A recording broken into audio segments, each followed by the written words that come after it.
पंचायती राज व्यवस्था को लेकर इस बार लोकसभा और राज्यसभा में 70 सवाल लगे। इन सवालों का जवाब सरकार ने दिया और पहली लाइन में लिख दिया कि पंचायती राज जो है वो स्टेट का सब्जेक्ट है, मतलब राज्य का सब्जेक्ट है, जिस पे राज्यों की विधानसभाओं में बहस होनी चाहिए, राज्यों की सरकारों को काम करना चाहिए। फिर हमने 22, 25 और 26 अगस्त को हरियाणा विधानसभा में लगे विधायकों के सवालों को स्टडी किया। इनमें से एक भी सवाल पंचायती राज की व्यवस्था पर या उस व्यवस्था को बेहतर कैसे करें, ठीक कैसे करें, एक भी सवाल एक भी विधायक ने नहीं लगाया। संसद कह रही है ये हरियाणा विधानसभा यानी राज्य का काम है और हरियाणा विधानसभा उस पर सो रही है। शहरों की सरकार की बात करें तो शहरों से संबंधित 5 सवाल हरियाणा विधानसभा में लगे हैं, पर वो भी समस्याओं से संबंधित ही हैं। उसमें शहरों की, नगर निगम की, नगर पालिका की, उनकी व्यवस्था को कैसे ठीक किया जाए। जो अधिकारी तंत्र के हाथ में ताकत है, एडमिनिस्ट्रेटिव ताकत और फाइनेंस की ताकत, वो ताकत उनकी कलम से मेयर के हाथ में, चेयरमैन के हाथ में, पार्षदों के हाथ में कैसे जाए, उस पर कोई विधायक बात करने को तैयार नहीं है। पर हाँ, समस्या तो उठाई है कुछ ने।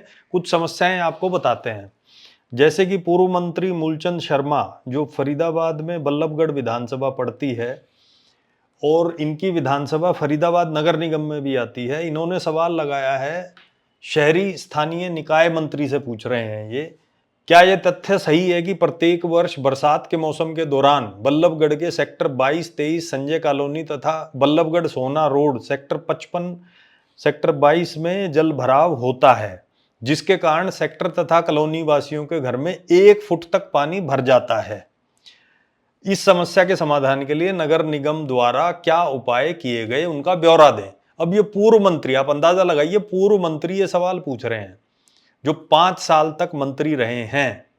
अब उनको ये सवाल क्यों पूछना पड़ रहा है? उनको ये सवाल इसलिए पूछना पड़ रहा है क्योंकि वो भी व्यवस्था परिवर्तन पर उन्होंने कभी ध्यान नहीं दिया। ये तीसरी बार विधायक बने हैं, एक बार मंत्री रहे हैं, तीसरी बार विधायक बने हैं। अब ये इनको क्या लगता है, ये सवाल उठाने से ये समस्या हल हो जाएगी? समस्या का हल है व्यवस्था परिवर्तन में। जो संविधान का 74वां संशोधन हुआ था, जो मिशन 73-74 है हमारा, उसमें जो 74 है, वो शहर की सरकार की जो ताकत है उसको मेयर के हाथ में देने की बात की गई है। उसमें जो राज्य सरकार पर उस ताकत को अपने हाथ में रख के बैठा है और राज्य सरकार उस ताकत को म्युनिसिपल कमिश्नर, जो सरकारी अधिकारी है, उसके जरिए एक्सरसाइज करता है। सरकारी अधिकारी अपने बंगले में बिजी है, बंगले में या ऐशो आराम में, या जिम्मेदारियां इतनी हैं, या उसके दिल पे ठेस नहीं लगती, या उसकी ट्रांसफर जल्दी हो जाती है। अनेकों कारण हैं कि वो युद्ध स्तर पर दिन रात लग के काम नहीं कर पाता। अधिकारी के पास पूछने जाएंगे तो वो भी 10 चीजें बता देगा कि मैं इस कारण नहीं कर पाया, उस कारण नहीं कर पाया, 1 घंटे में इतनी बारिश हो गई, उतनी बारिश हो गई। पर बात घुमा फिरा के वहीं आती है कि भाई पूर्व मंत्री को तो बहुत ज्यादा समझ होनी चाहिए, 3 बार के विधायक को बहुत ज्यादा समझ हो जानी चाहिए। ये सवाल कहीं ना कहीं सरकार के खिलाफ भी जाता है। अगर पूर्व मंत्री ये व्यवस्था परिवर्तन की बात करें तो ज्यादा बेहतर होगा। इसी तरह जल भराव के बारे में कांग्रेस के विधायक राजवीर फरटिया ने भी इसी तरह का सवाल लगाया है कि बवानीखेड़ा कस्बे में हर साल औसत दर्जे की बारिश के बाद भी जल भराव होता है। परिणाम स्वरूप दुकानों, घरों, गलियों में पानी भर जाता है और नुकसान होता है। क्या उपरोक्त समस्या का कोई स्थायी समाधान करने का प्रस्ताव सरकार के पास विचाराधीन है? अरे विधायक जी, आप आवाज ये उठाओ कि जो चेयरमैन है बवानीखेड़ा कस्बे की, जो नगर पालिका है, जो उसका चेयरमैन है, सरकार उसको अधिकार दे, उसकी कलम में, उसके पेन में एडमिनिस्ट्रेटिव पावर हो, उन कर्मचारियों के ऊपर उनको आदेश देने की पावर हो, फाइनेंस की पावर हो। जो टैक्स का पैसा बवानीखेड़ा की नगर पालिका को मिलता है, वो टैक्स का पैसा खर्चने का अधिकार हो उस चेयरमैन की कलम में।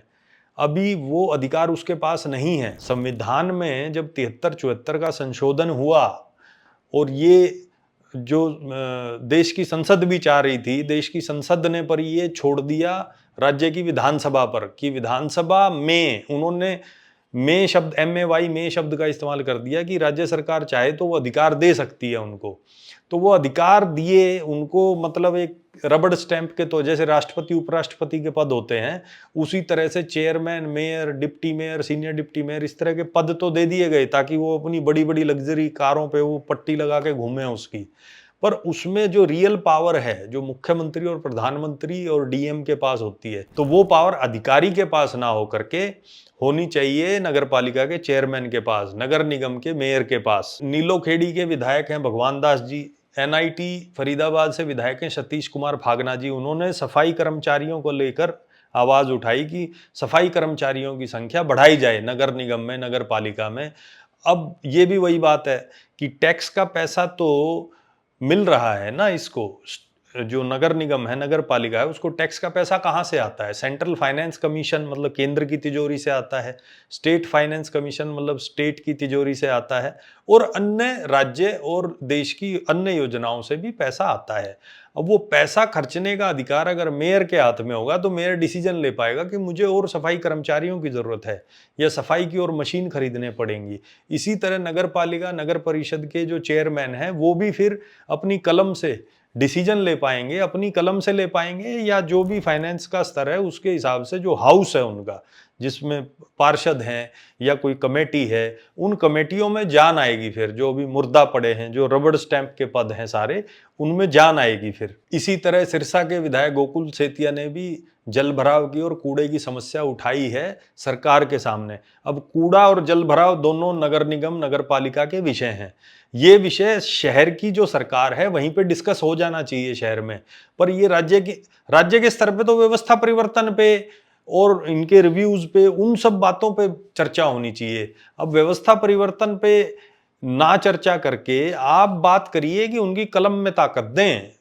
मतलब हर विधायक को चाहिए कि वो आवाज उठाए कि भैया इनकी कलम में ताकत दो, इनके पेन में ताकत दो, इनको एडमिनिस्ट्रेटिव ताकत दो, फाइनेंस की ताकत दो। तो मैं हरियाणा के सभी विधायकों से और सांसदों से रिक्वेस्ट करना चाहूंगा कि हमारे गांव की समस्याएं और शहर की समस्याओं का अभी झोला छाप डॉक्टर वाला इलाज हो रहा है, और ये इलाज अगर सुपर स्पेशलिस्ट डॉक्टर की तरह कराना है तो हमें सरपंचों, पार्षदों, मेयरों और चेयरमैनों की कलम में पैसे की ताकत देनी होगी, ताकि वो उस पैसे को खर्च करके एक छोटी छोटी सरकारों के स्तर पे इन छोटी छोटी समस्याओं का बारीकी से इलाज करें।